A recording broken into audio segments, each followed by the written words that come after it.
Hi guys, first ప్యాన్లో నుండి ఫ్రెష్గా చికెన్ కర్రీ చూపిస్తున్నా చూడండి.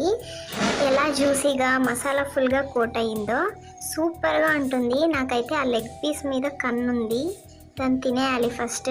నాకు చికెన్ కర్రీ అంటే చాలా ఇష్టం, ఎక్స్పెషల్లీ లెగ్ పీసెస్ అంటే ఇంకా ఎక్కువ ఇష్టం.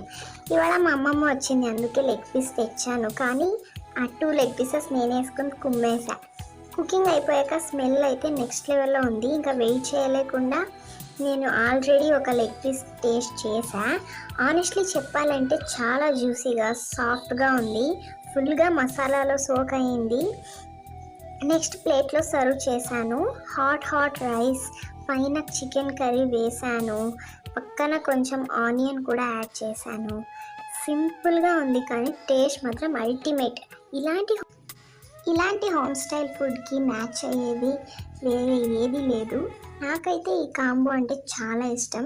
Rice plus chicken curry plus onion perfect. అసలు లెమన్ అడిగాను మా అమ్మని, లేదనింది. సాడ్, కానీ ఓకే, మేనేజ్ చేశాను. మీరు కూడా ట్రై చేయాలి అనుకుంటే, రెసిపీ కావాలంటే కామెంట్ బాక్స్లో వెళ్ళి కామెంట్ చేయండి, అలాగే షేర్ చేయండి, సబ్స్క్రైబ్ కూడా చేయండి. మర్చిపోకండి ఫ్రెండ్స్. బాయ్.